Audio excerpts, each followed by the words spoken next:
안녕하세요. 반갑습니다. 김유라입니다. 오늘은 제가 전원생활 부자들이라는 책을 가져왔는데요. 전원생활을 혹시 꿈꾸는 분들이 계신가요? 네. 저도 아파트에 살고 있긴 하지만 오래전부터 주택에 한번 살아보고 싶다. 그리고 우리 아이들이 2층 집에 살아보고 싶다라고 많이 조르고 있어요. 근데 선뜻 전원생활 잘못했다가 좀 힘들어질까 봐 집을 또 어설프게 지었다가 안 팔릴까 봐 뭐 여러 가지 생각들이 있어서 선택을 잘 하지 못하죠. 우선은 인제 아이들 키우기에 좀 전원생활은 불편한데 나중에 나이가 들고 아이들의 출가를 하게 되면 내가 꼭 무슨 역세권에 막 교통이 좋고 막 학군이 좋은데 거주를 해야 되느냐라는 의문을 가질 수가 있어요. 저는 인제 계속 플랜이 어떻게 바뀔지 모르겠는데요. 어 내가 살고 있는 집을 뭐 월세를 주고요. 저는 그 월세를 받아서 여행을 뭐 한다거나, 그리고 집 같은 거는 전원주택 같은 거 있잖아요. 쬐끄맣게 해서 내 짐이랑 옷이랑 책이랑 뭐 이런 것들 보관하는 용도의 집. 음. '그런 거 하나 있었으면 좋겠다.' 그죠? 그런 생각을 인제 하게 됩니다. 그런 분도 있고, 지금 제가 여기 있는 곳이 전라남도 해남이에요. 저희 시부모님이 사는 동네에, 여기가 바로 어디냐면 마을회관입니다, 마을회관. 뒤에 인제 이것저것 있죠. 그래서 저는 이 저희 시부모님 사시는 거를 보고 인제 지금까지 봤는데요. 너무 행복해 보이세요. 그래서 '아, 시골에 사는 게 오히려 도시에 사는 것보다 외롭지 않고 재밌을 수 있다.'라는 걸 너무 많이 배워요. 그래서 저는 사실 시골 생활 찬성합니다. 네. 자, 농업인이 되면은 여러 가지 좋은 혜택이 많아요. 한번 볼게요. 혹시 뭐 땅 투자하고 싶으신 분도 이 책을 꼭 읽어 보시면 좋아요.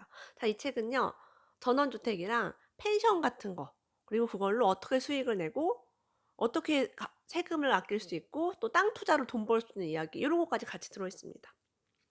농업인은요, 우선 1000제곱미터 이상의 농지를 경작하거나 연중 90일 이상 농업에 종사하는 사람을 농업인이라고 합니다.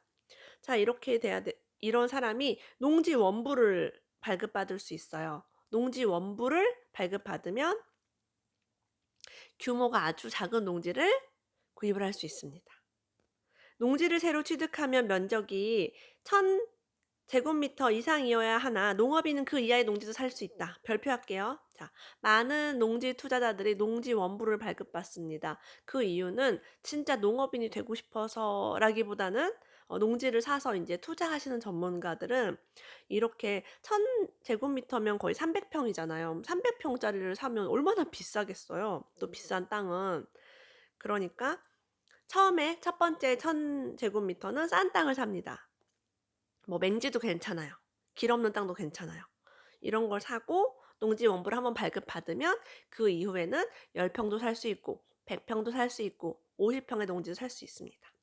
게다가 농지 원부를 발급받은 농업인은요, 농지의 취득 및 등록세 감면되고요, 주택 채권 매입 의무가 면제됩니다. 농업인 주택이나 농업용 시설로 농지를 전용하면 농지 보전 부담금이 면제됩니다. 농지 취득 자격 증명을 발급받지 않고 다른 지방의 농지를 살 수 있고, 자, 농지 취득 자격 증명은 내가 인제 다른 지방의 농지를 살 때 "너 여기에 왜 취득해?"라고 적는 게 있어요. 저는 제가 농지를 취득해 본 적이 있는데요. 경매로 인제 적었죠. 주말 농장. 예. 왜냐면 저랑 되게 거리가 멀었기 때문에. 말로는 주말 농장, 실제는 투자. 다 그럽니다. 예.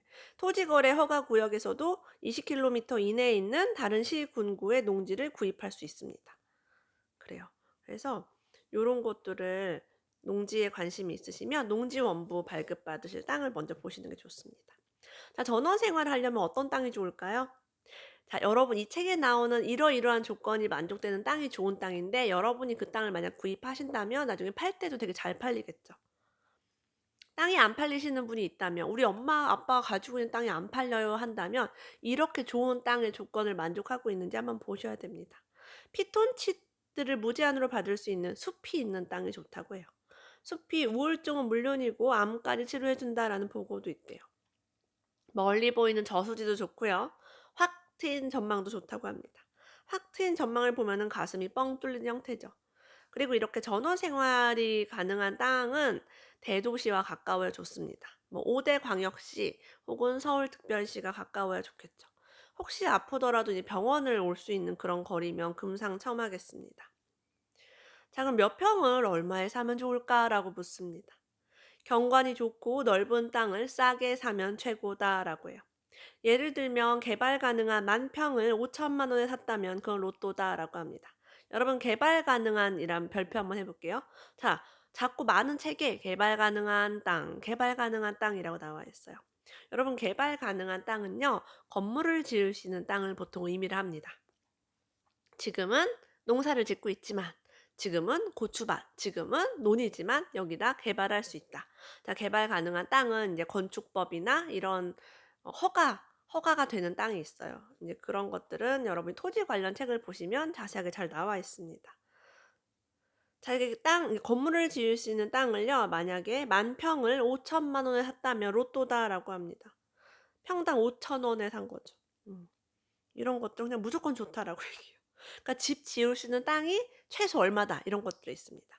여러분이 시세를 정확하게 파악하고 싶다면 이런 책을 믿기보다는 밸류맵이라는 어플리케이션, 밸류맵입니다.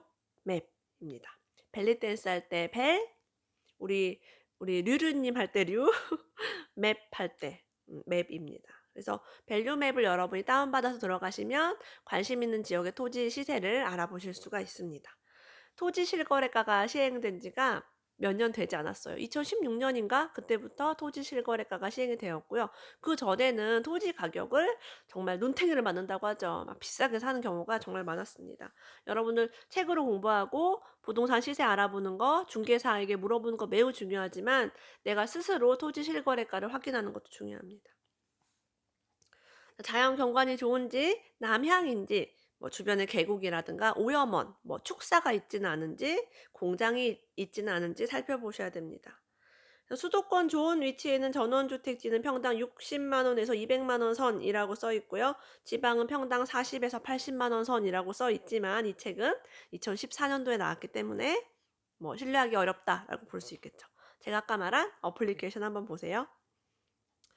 대구 팔공산 주변의 임야 시세를 알아보면 경사가 높고 집을 지을 수 없는 임야는 평당 3,000원이면 가능했다라고요.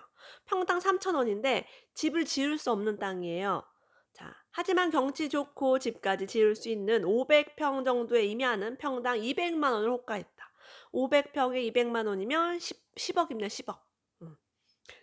그래서 산 주변의 땅값이 굉장히 비싸요. 평당 몇백만 원 합니다. 네, 기본.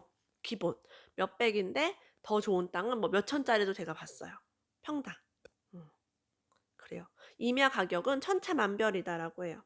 임야가 논밭보다 쌀 것이라는 생각은 옛말이 된 지 오래다. 전원주택을 위한 토지라면 농지나 임야 모두 위치와 경관에 따라 가격이 결정되는 시대다. 그래서 경치가 얼마나 좋으냐에 따라 다릅니다. 그리고 임야가 논밭보다 사실은 인기가 좋아요. 이유는 산지 전용 부담금이 10,000원에서 15,000원 정도 나오고요. 자, 이것을 대지로 바꾸는 비용이에요. 건물을 지을 수 있는 땅으로 바꾸는 비용을 국가의 세금으로 내야 됩니다. 농지 전용 부담금, 그러니까 논이나 밭을요, 건물 짓는 땅으로 바꾸려면 공시지가의 30%를 세금으로 내야 하고요. 이 금액은 대략 최대 한도가 16만 5천 원 정도로 알고 있어요. 그럼 최대 한도로 봤을 때 산지 전용 10,000원, 15,000원이 굉장히 싸다. 어마어마하다라고 볼 수 있겠죠. 저는 이제 이런 세금까지 다 계산을 해서 만약 땅을 산다면 임야나 농지의 시세를 비교를 해볼까 합니다. 자, 우리가 마음에 맞는 중개업자를 내가 저 동네에 땅을 사고 싶어 했는데 괜찮은 분을 만났어요. 그럼 자주 찾아가서 내가 여기다 땅을 사고 싶은데 난 몇 평을 살 것이고 내가 돈이 얼마가 있고 뭐 대출을 얼마 받을 예정이고 이런 얘기를 하면 그 사람이 그런 땅에 나타났을 때 연락을 주시겠죠. 남양 주변에 계곡이 있는 땅, 그래야지 뭐 펜션 같은 거 하면은 이제 사람들이 놀러 올 거 아니에요? 소나무 숲속에 있는 땅, 오염된 공장이 없는 거, 요런 것들을 미리 말씀해 주시면 좋아요. 그리고 그분이 내가 이제 안 가면은 나를 까먹습니다. 그러니까 자주 가서 얼굴 비추고 맥심 커피 믹스 이런 거 사다가 주면서 이제 좋은 땅 있으면 연락 좀 해줘요라고 해야죠. 그리고 저는 이제 그런 말도 덧붙여요. 나만 살 거 아니고 좋은 땅 계속 해 주시면 제가 친구들 지금 주변에 투자자들 있으니까 같이 살게요."라고 약간 허언을 합니다, 허언. 원래 나만 살 건데. 그래야지 땅을 자꾸 여러 개를 나한테 보여줘요. 음. "토지 구매는 서둘러서는 안 된다."라고 얘기해요. "100 번을 보더라도 나의 목적성에 맞고 땅의 기운이 편안하게 느껴지는 곳을 찾는 곳이 중요하다."라고 해요. 10 번, 100번 발품을 팔다 보면 땅을 보는 눈이 높아질 것이고 경관이 뛰어난 땅을 찾을 수 있을 것이다. 사실 제가 책은 많이 봤는데 땅은 그렇게 많이 못 봤어요. 면허가 없어 가지고 그렇게 많이 못 돌아다녔습니다. 근데 계속 이렇게 틈나는 대로 땅을 보고 있고 책도 계속 보고 경매도 계속 보면서 안목을 높여가고 있어요. 그래서 '나이가 들면은 땅 보는 안목이 생기지 않을까?' 생각하면서 천천히 하고 있습니다. 싼 농지를 경매로 낙찰받아 전원 생활의 터로 마련하고 싶다면 농약이 풀풀 날리는 논으로 된 농지에서 전원 생활하지 말고 산의 하단부에 위치한, 그러니까 산 바로 탁 밑에 있는 그 땅이 경치가 빼어나고 전원주택 생활하기 좋다라고 합니다. 그리고 농지 바로 위에 있는 임야도 괜찮겠죠. 겨울에 흥정하면 좋다라고 합니다. 투자 심리가 얼어붙은 겨울, 추운 겨울, 밖에 나가기 싫은 겨울을 공략하라라고 해요. 마음에 드는 겨울 땅이 있었다면 춘3월에 다시 찾아가 보자라고 합니다. 봄산과 겨울산은 다르다고 해요. 봄에 겨울에 한번 가본 땅이 봄에 어떻게 변했는지. 그래서 땅을 여러분 좋아하시는 분들은요. 계속 가 봐요. 내가 옛날에 살려고 했다가 못 산 땅이 있다. 그럼 그 땅이 어떻게 변해가는지, 뭐 원룸이 들어왔는지, 시세가 올랐는지, 개발이 됐는지 계속 다니더라고요. 음. 그런 애정이 사실 필요한 것 같아요. 아파트처럼 단순하지 않아요.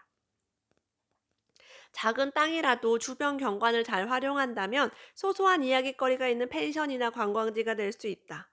또 내가 산 땅 주변에 국유지나 다른 사유지가 있다면 허가를 받지 않아도 되는 시설물과 약초 재배 등을 넣는 것이 좋다라고 합니다. 제가 이제 국유지나 다른 사유지에 대해서 잠깐 얘기해 볼게요. 내가 이제 구입한 땅 말고 바로 옆에 시군청이 소유한 그런 땅이 있을 수 있습니다. 등기부 등본을 떼우면 나옵니다. 국가의 땅이다. 이러면 이거를 공자 땅으로 내가 쓸 수가 있어요. 공시지가의 0.5%에서 5%까지만 사용료를 내면 됩니다. 여러분, 땅은요, 공시지가 정말 싼 거 아시죠? 그리고 국가의 땅이라면 당연히 사고 팔 리가 없으니까 뭐 가격이 막 올라가거나 그러진 않을 거예요. 자, 그런 땅이 내가 0.5%에서 5%만 내고 이용을 한다면 정말 은행 이자 많지도 안 되는 돈으로 그 땅을 내 것처럼 평생 쓸 수 있는 거예요. 그래서 이 국유지가 있는지를 체크해 보는 거 아주 중요합니다. 그래서 땅 하나를 살 때는요. 이 주변 땅의 집원들의 그런 등기부 등본을 떼는 것은 기본이라고 볼 수 있겠죠. 사실은 건축 허가를 이제 받으려면요. 건축 허가를 받는 시설물은요. 지붕과 벽체가 있어야 됩니다. 근데 지붕과 벽체가 없는 건물은 허가 없이 내 맘대로 지을 수 있어요.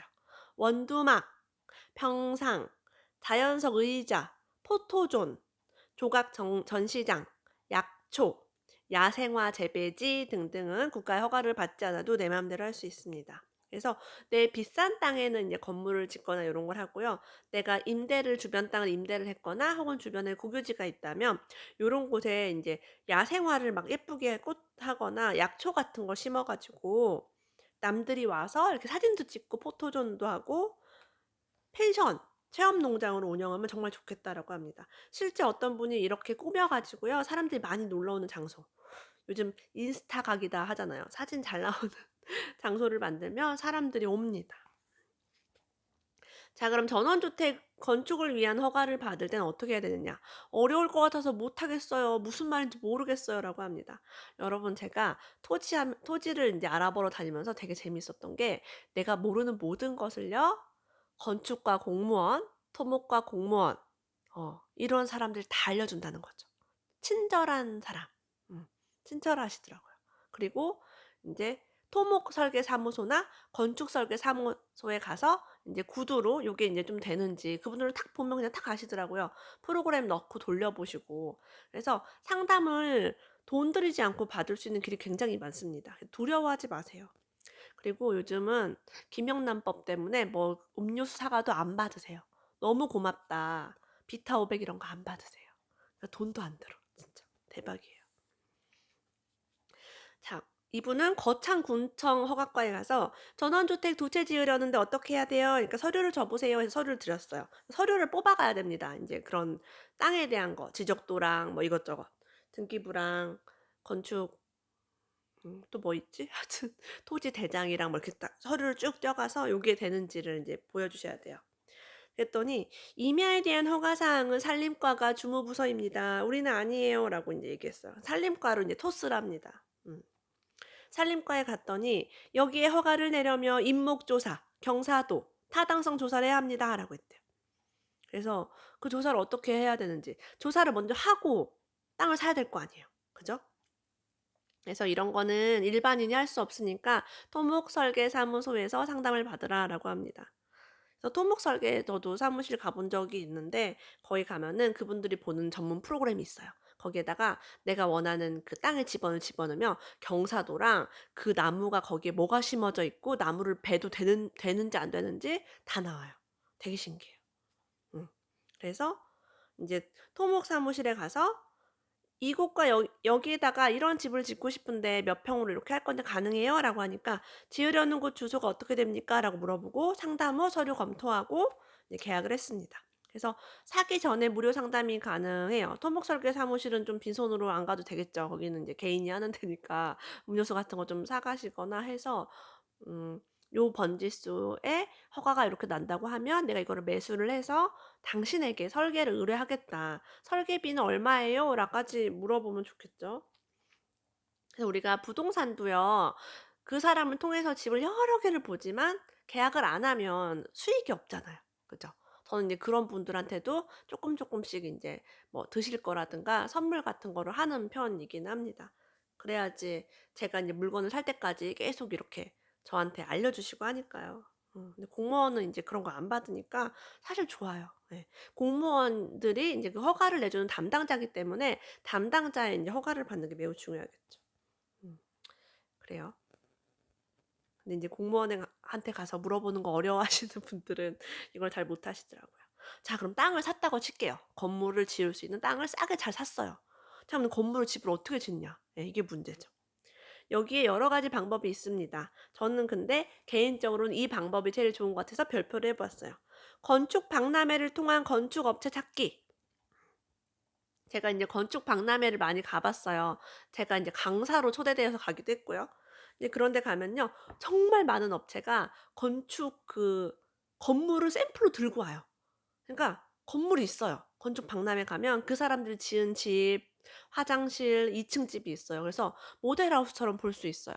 보면서 '아 이거 평당 얼마에 지었어요?' 딱 했을 때 '제 마음에 든다.' 그러면 이제 거기랑 인제 계약을 할 수 있겠죠.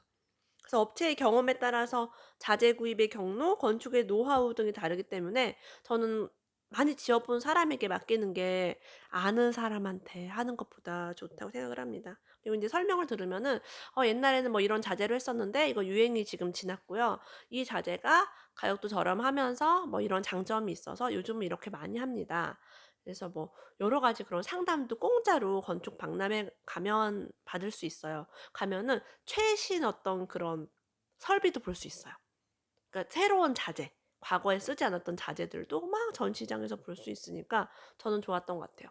그리고 건축 박람회 통해서 제가 한 게 뭐가 있었냐면 그 중문이 자동으로 열리는 게 시스템이 몇 년 전에 생겼더라고요. 그래서 제가 몇 년 전에 저희 집을 살 때 중문을 버튼을 누르면 찍 하고 열리는 자동문으로 세팅을 했습니다. 근데 거기 업체에서 실제 그 자동문을 제가 많이 봤죠. 계속 눌러보고 예쁜가 안 예쁜가 보고 명함을 받아 가지고 이제 그렇게 했던 경험이 있어요. 여러분들도 전원주택 짓고 싶다면 우리 전원생활 부자들을 비롯해서 토지에 관련된 책을 조금 보시고요. 그리고 건축 박람회 되게 많이 있어요, 우리나라에. 전국에서 있어요. 한번 검색으로 건축 박람회 치시면 일정 쫙 나오니까 참고하셔서 다녀오셨으면 좋겠습니다. 오늘도 함께 해 주셔서 감사합니다. 다음에 또 만나요.